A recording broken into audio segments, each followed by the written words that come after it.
I guess I would define it as an extraordinary college university that any Black American would be proud to go to. We came up during that segregated time, and also I came along during the first time where students was their desire was to get a college degree. Before that, there was very few people in my neighborhood who were getting college degrees. So it was the segregated South there. And, we were thankful for HBCUs, schools like Grambling and Fisk. We were thankful for that opportunity that would be able to make a difference for the rest of our lives. I wanted to go to a predominantly white school, but at that particular time, in 1965, integration, it wasn't at the magnitude that it's at now. There was some segregation in society, and there was very few, except exceptional athletes that was going to your integrated schools. And I was recruited by a predominantly Black schools, so that's how I ended up at Fisk University. The reason why I went to Grambling, because I was actually the only place that offered me a football scholarship. Well, the way I actually got to Tuskegee is a very, very interesting story. I got a phone call one day where he was like, I'm the strength coach down at Tuskegee. We just went 12-0, undefeated season, HBCU, national champions, #1 ranked HBCU in the country. I'm like, okay, I'm looking to transfer. This might be something. So I sent him my highlight tape. He calls me back in like 3 weeks. He said, hey, we don't have a scholarship for you, but you can come in and you can work your way on the team. It was basically my only option. I didn't have any offers or coming out of high school. So, my coach and, I guess my little support system calling around and different schools, just trying to find a home for me. And they got in touch with A&T, and, we went up there and we talked to them, and they said, well, we can't give you a full ride, but we can give you a little bit of money. So I took that and just worked my butt off and took advantage of that opportunity. The main thing is the tradition and the culture, being an African American, and then being at a school where 90% of the people that are there look like you and come from similar backgrounds. It just feels like home. Fisk University have a very rich history and very strong in identity. And you cannot go there and not develop a very strong self-esteem about who you are, simply because of the history that goes with the university. And that was one of the greatest advantages that I think that I benefited from, learning about my background, learning about my history, interacting with people of my race. I had to fight, so I just look up to those guys. Like, I know they had to fight, and I want to keep that same energy, keep it going, and so they'll be like, well, who's that guy? That's Johnson. He went to North Carolina A&T. I'm trying to, work my butt off and really fight. It's like I'm fighting for those guys to keep their legacy going, and I want to be a part of that legacy. Well, I tell you what, everything that was done was almost on the pro level when you're at Grambling. When I went to the pros, it was no adjustment, nothing new.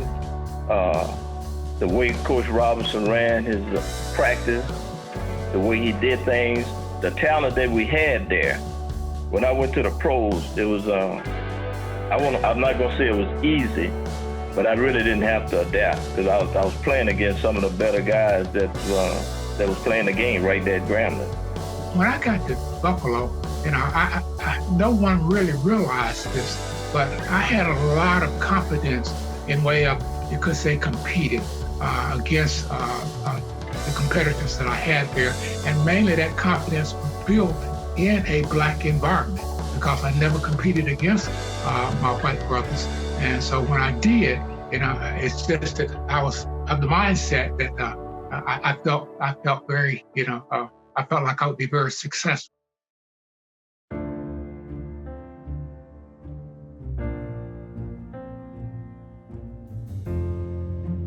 I think every Black quarterback who came along I think we all had played our part. We all contributed. And I think in my role, I was fortunate to get the opportunity. There's other guys who could have done what I did, but I got the opportunity to play, and I was able to be successful in it. I think the fact that from '69 to '77 that I was a starter a lot during that time, that it did show that blacks were smart enough to play, or else I wouldn't have been in the. You know that your chances was going to be slim. The opportunity, all you wanted to do is have an opportunity to play. Shaq knew he was a great quarterback, and he could play as well as anybody, and he was a pro quarterback, you know, and you can tell him when he was at Grambling. If you know him, he has the most confidence in anybody you could meet. So he wasn't going to let anybody think or tell him that he can't play. I don't think there's ever been any doubt that blacks could play quarterback. I think it's more a case of America wasn't ready for a black to play quarterback.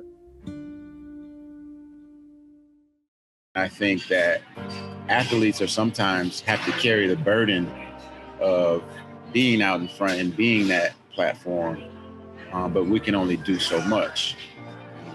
You know, our state representatives, our senators, our governors, et cetera, those are the people that can make instant changes. And I think the owners have access and have a lot of, pull when it comes to those things happening. I think, we're only a small part. The NFL Players Alumni Association, yes, we have platforms, but if those owners can get in the rooms with those senators and governors and we can see real policy changes, I think that would be very, very, very impactful. People's hearts have to change. And I think we can see what is going on this year, what is going on up in Washington just last month. People are still harvesting hate in their heart, and it is still alive and being bred and haven't gone anywhere.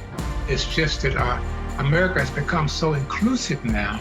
It's not quite as obvious as it was when I was in school in the 60s. I guess the biggest thing for me is that we take this Black History Month and we embrace it and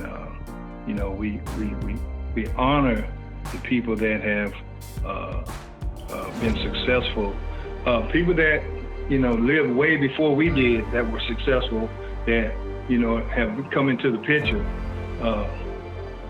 That we honor them and know that anything's possible if given an opportunity to go out and try to be successful. Just come together. That's what I want them to take from this month, that we all want to be together and learn a lot more about Black history and the roots and how things are now, and how we can change and try to fix it and come together. We got a lot of history, a lot of good things that happened for blacks, and why we celebrate it in February, why can't we just celebrate it every month? Why not, right?